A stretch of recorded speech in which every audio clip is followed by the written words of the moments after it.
Mr. President, it's a heady experience to go through a classified briefing at the highest levels of our government. And virtually every United States senator of both political parties had that opportunity this morning.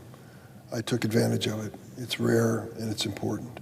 And it was an explanation by our leaders in the cabinet and the administration of what happened in Venezuela just a few days ago when Mr. Maduro was removed from power and brought to the United States to be held accountable for his actions in narcotics terrorism. This is not a new issue to me.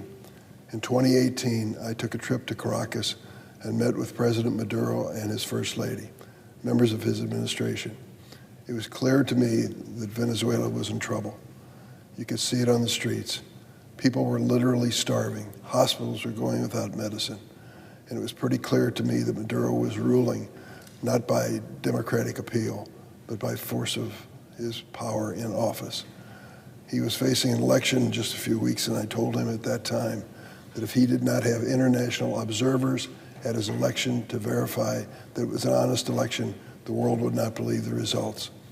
He ignored my advice, which was no surprise, went ahead with the election and had a disputed result. He claimed a victory, which others said didn't happen. Did it again a few years later. And so he discredited himself in the eyes of the world community, and his country continued to suffer. Hundreds of thousands, if not millions of Venezuelans abandoned Venezuela, saying it was impossible to live there under his authoritarian rule and without the basics of life, food, medicine, and shelter. And so this decision to remove him is not one that causes tears in my household. We believe he was unfit for office, he was defeated in an election, and he had to pay a price for it. I'm glad that he's not in power today.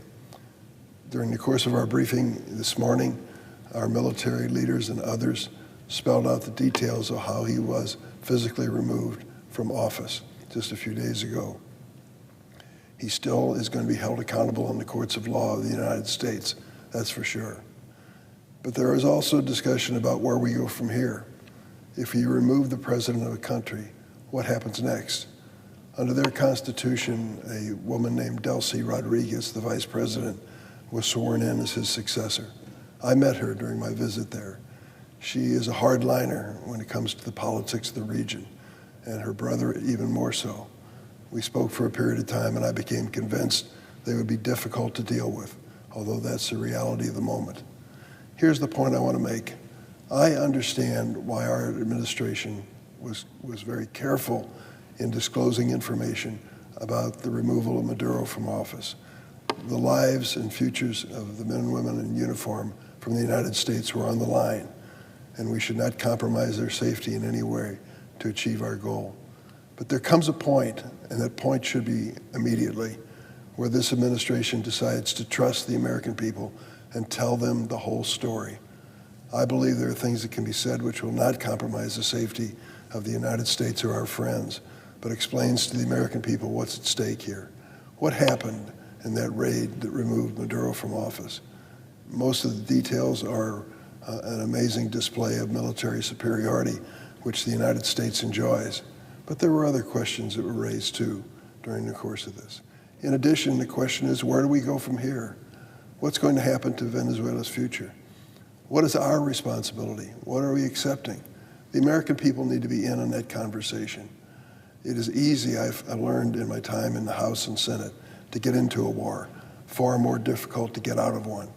And I worry that many times we've blundered into a situation which looks so simple in terms of nation building and turned out to be so complex, and the war went on for years and years and years at the expense not only of American taxpayers, but more importantly, American lives.